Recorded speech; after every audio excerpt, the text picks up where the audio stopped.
Are you part of the elite? Perhaps you jet set around the world in your private jet, lecturing others on what they should do and what they shouldn't do. Maybe you have your beachfront property in the Hamptons that you go to, and then when that gets a little too cold in the wintertime, you fly to your Bahamas beach house. Maybe you have your Cayman Island accounts where you have all your money stashed away, hiding it from the IRS and such. I don't know about you, but I hear that and I can't relate whatsoever. The idea of hiding money from the IRS is not really something I can pull off. Maybe I need to drop some more money on an accountant to do that for me. Someone smarter than me. I am an accountant by trade, but and a tax accountant at that. But there's limits to what I can do, and that's called the IRS regulations and the tax law out there. But I don't know if you guys can resonate with that. But we're seeing this us-them thing. The elites out there, and it's not just the billionaires. It's not just the super wealthy, but it's also the intellectuals. It's the privileged class. Notice how Biden has stopped talking about millionaires because he is a millionaire. He has more money than you guys and I will probably ever see. And he's made it all through shady dealings and all that kind of stuff like that. So when we hear this whole conversation about the elites, the people that know better than us and can tell us all how we're supposed to live, it rubs us the wrong way, doesn't it? Now, when we hear phrases like, the wealthy need to pay their fair share. We all kind of in principle go like, well, yeah, that makes sense. They should pay their fair share, right? And when you hear things like, Elon Musk didn't pay any taxes in such and such year. Well, one, that's dumb. Of course he paid taxes. He paid real estate taxes. He paid sales taxes. He paid all those types of taxes. Now, did he pay any income tax that year? Okay, maybe he didn't. But then a couple years later, when he actually sold a whole bunch of his stock in order to buy Twitter, remember how he paid the largest tax bill ever paid by an American. That's a lot of money, right? He wrote a seriously big check to the IRS. Okay, so the previous year he didn't put any money in, and the year before that he didn't put any money in. But that's because the way the tax law works, we all kind of get the idea that the tax law is written there in such a way that the elites can get away without having to pay taxes. I'm still waiting to see if all this money that came in to the Sun in D.C., if that was reported on tax returns. That's the question that's really gotten me going for quite a while. Is supposedly this guy is releasing his tax returns to be transparent and everything like that. Has somebody actually gone you didn't report that on your tax return, right? Of course he's like, oh no, that's just those were just gifts from my son. He just paid me millions and millions of dollars as gifts. Okay, well, shouldn't those be reported on a tax return? Especially since that's in, he did stuff for that. He sold something for that. Really what we should be talking about is tax fraud there. In addition to money laundering and bribery and corruption and RICO and all these things like that. We should be talking about all that. But we should also be talking about IRS statutes violated. That's how they busted, was Al Capone or whatever. They went after him with IRS statutes because he didn't report all that income on his tax returns. Well, we got a person in D.C. doing the exact same thing, not reporting any of that income on a tax return. How much money does he have versus how much how much money he has reported on his tax return over the years. I mean, you look at the guys and you see how much they make as a congressman or as a senator, and then you look at how much money they have and how many mansions they have, all these fancy sport cars and everything like that. It's like, well, how do they afford that? You and I get that. I mean, you look at somebody having all that stuff and you're going, well, they're probably making more money than what they're saying there. But we're not allowed to ask those type of questions of the elite. Those who are in Congress, those who are in the state legislatures, those who are better than us, who know better than us. They can shut down businesses whenever they want to, as we talked about yesterday. They can decide which businesses get shut down, which businesses don't. Arbitrarily choose the ones that they don't own and shut those down, and arbitrarily keep the ones that they have stock options and all that kind of stuff like in. Well, those can stay open. I mean, wouldn't it be nice to be in Congress and knowing all these things that are coming down before they do, and make sure your money is in the stock market in the right places? Of course, that's still legal apparently. You can trade any way you want with all that insider information.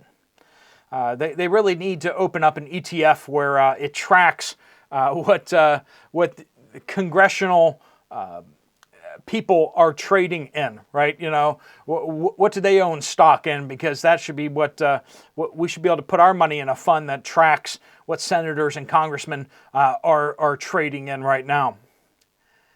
But there's rules for them, and then there's very different rules for us, from tax laws to prosecution.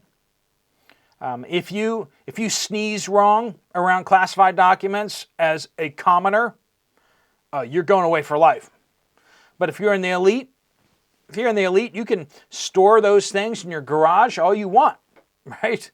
You can put them in your car and drive around with a Chinese agent, and it's all good. It's all good as long as all the right people have been paid off. It's just fine. As long as you have the right letter behind your name, it's fine. And we just see that absolute discrepancy. And I imagine it makes you as bad as it makes me. But what do we really do about that? What can we do about that? And I'm going to take a slight turn here and say, well, you need to learn from them. You need to learn from them. How they hide their income, you need to be trying to hide your income that way too. They use strategies, and they're doing different things, different ways. They get invested in businesses that are going to do well in the future because of government intervention. Maybe you should too. If you expect bad things to kind of come our way, if you think China is going to dethrone the US dollar, that's going to have implications for investments and such. That's one of the reasons why I think that it's better to have your money in gold, silver, platinum than it is to have it in any stocks or bonds today. Because I think that we're going to lose this fight, and when we do, you're going to want to have the gold and silver, because that's not going to lose its value. It's actually probably going to go up in just silver against bread, right? Prices. Right now, silver is absolutely dreadfully underpriced. It's ridiculous. Gold is suppressed as well. Our entire banking system depends on these things being suppressed. So what are you seeing these people doing? These rich folks, these elite people. You see Bill Gates out there buying up farmland. Well, that's maybe not such a bad idea. I mean, the Chinese are buying up a lot of U.S. farmland too. Whether that's really legitimate or not is a whole nother thing. They seem to be buying up farmland, especially near military bases, which is concerning.